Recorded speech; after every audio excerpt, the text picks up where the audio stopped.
কোরআনের এই পরিমাণ বিকৃত ব্যাখ্যা। সূরা নাসের মধ্যে এত নাচ কেন? আরে নাচতে কইছে এইজন্যই তো এত নাচ। কুল আউযু বিরাব্বিন নাস, মালিকিন নাস, ইলাহিন নাস, মিন শাররিল ওয়াসওয়াসিল খান্নাস, আল্লাযী ফি সুদুরিন নাস, মিনাল জিন্নাতি ওয়ান নাস, ফি সুদুরিন নাস কইছে। আল্লাহ বলছে কোরআনে নাকি বারবার কুল আউযু বিরাব্বিন নাস, মালিকিন নাস, ইলাহিন নাস। আল্লাহ বলছে বারবার শুধু নাস, শুধু নাস, শুধু নাস।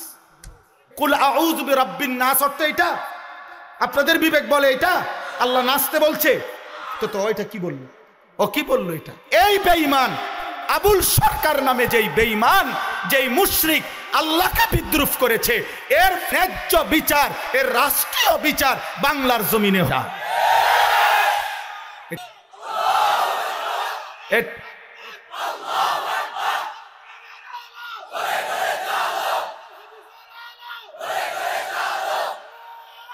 এই আসমান সৃষ্টির পর থেকে পৃথিবীর প্রথম মানুষ থেকে আজকে পর্যন্ত পৃথিবীতে বহু মানুষ বহু কুফরি করছে, শিরিক করছে, আল্লাহ তাআলার হুকুমের নাফরমানি করছে।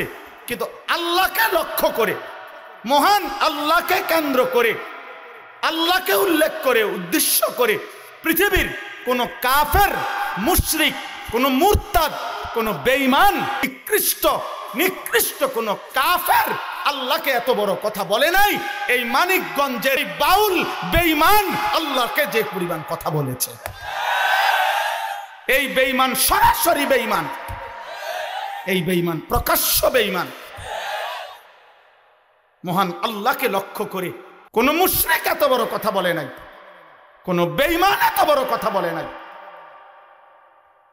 আপনাদের আমার বলার মতো ক্ষমতা নাই ওই বেঈমান এটা কি বলছে মুখ দিয়া।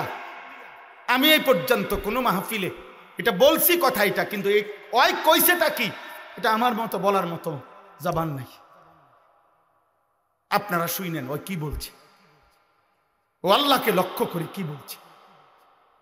হায় হায়, আমার এই 92-95 ভাগ মুসলমানের এই পবিত্র বাংলাদেশে মুসলিম পরিচয় দিয়ে বাউল গানের নামে একজন বেঈমান এত বড় জঘন্য কথা, সে পরিষ্কার বলতেছে আল্লাহর ব্যাপারে এত জঘন্য কথা কল্পনাও করা যায় না।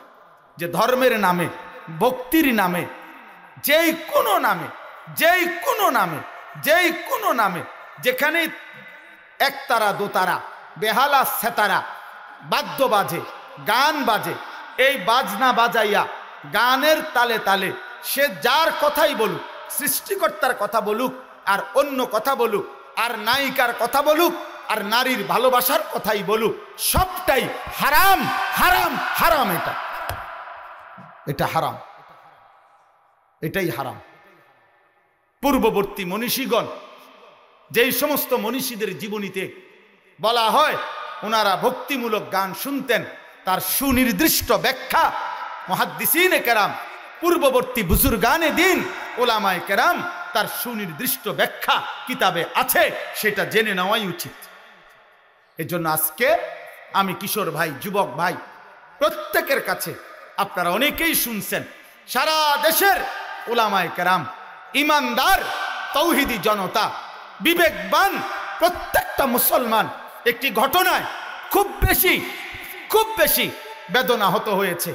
শোনেন মিয়া, কোরআনের এই পরিমাণ বিকৃত ব্যাখ্যা।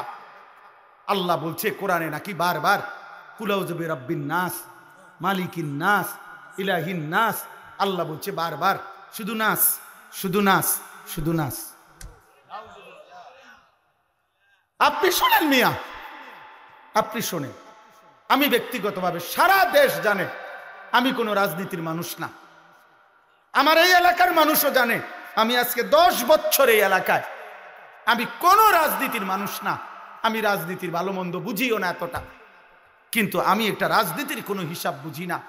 এটা নিয়ে দল টানাটানির বিষয় না, এটা দল টানাটানির বিষয় না। অন্য বাউল কি বলছে না বলছে এটা তাদেরও ব্যাপার না, বাকিদের বিষয়ও না। এটা শিল্পীরা কি বলছে সেটা তাদেরও বিষয় না।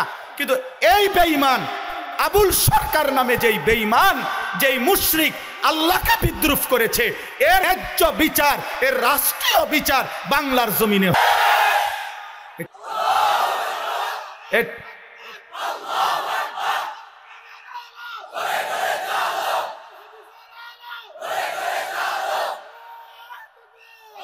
যদি যদি আপনাদের মধ্যেও কোনো মুসলমান শুনে থাকেন আর আপনার বিবেক যদি বলে এটা অন্যায় না, এটা অন্যায় নয়, আপনাদের বিবেক যদি বলে, তাহলে আমার বিচার ওই বাজারের মাঝখানে চারি রাস্তার মোড়ে যেই বিচার হবে আমি সেই বিচার মেনে নেব। কিন্তু এই কথা সে বলতে পারে না।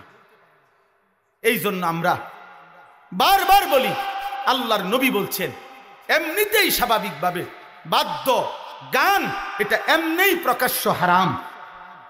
সেখানে এই বেঈমান বাংলাদেশে আপনার সারাটা জীবন এই বেঈমান, তার পিছনের অসংখ্য ভিডিও ক্লিপস খবরের কাগজ আরে অনলাইনে আছে, যেখানে প্রতিনিয়ত যখনই ক্ষমতা বদলাইছে, যখনই যে ক্ষমতায় আসছে তার দালালি করে এই দালাল জীবনটা পার করছে। এ সুনির্দিষ্ট কোনো দলভুক্ত লোক না, এ আজীবন দালাল। এক দালালরে বলছে তুমি বারবার দল বদলাও কা, কয় না আমি কোনো সময় দল বদলাই না, বরং সরকারের মধ্যে ক্ষমতায় বিভিন্ন দল বদলাইয়া যায়, আমি প্রত্যেকবারে যে দল ক্ষমতায় আমি সেই দলের দালাল। বুঝেন না? মূলত আমি নৌকাও না, দানের শীষও না, আমি মূলত দালাল। আমি মূলত দালাল, ওই মূলত দালাল। এই জন্য আপনাদের কাছে বললাম, এটা আমাদের ইমানের দাবি, আমরা এর প্রতিবাদ করতেই হবে, আমরা এর বিরুদ্ধে বলতেই হবে। এটা যদি কেউ বলে হুজুররা এইভাবে প্রতিবাদ করছে কেন, তো তুমি বলো কিভাবে প্রতিবাদ করতে। আমার আল্লাহকে বিদ্রুপ করিলে মুমিনের কলিজায় লাগবে না? আমার রসুলকে প্রতিবাদ করিলে মুমিনের কলিজায় লাগবে না?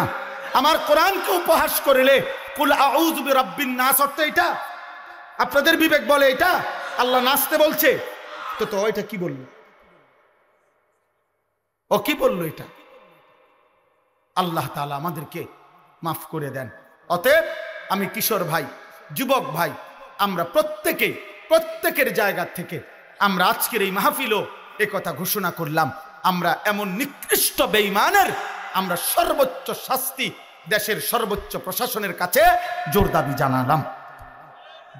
আর আমাদের সমস্ত কিশোর যুবক ভাই, দোস্ত আমার, বন্ধু আমার, নওজোয়ান সাথী আমার অনুরোধ, গান, বাদ্য, গায়িকা, নর্তকী, মোবাইলের আসক্তি, হাত জোড় করে বন্ধু আমার আমি বললাম, আমার প্রিয় ভাই, আমার প্রিয় সন্তান, তুমি ছেড়ে দাও আব্বা। নারী তোমারে সুখ দিবে না, মোবাইলের নর্তকী সুখ দেয় না রে বাপ, সিনেমার নর্তকী সুখ দেয় না। রাস্তার বেপর্দা নারীর কাছে সুখের কোনো কিছু নাই, যা ছিল ও তো রাস্তাতেই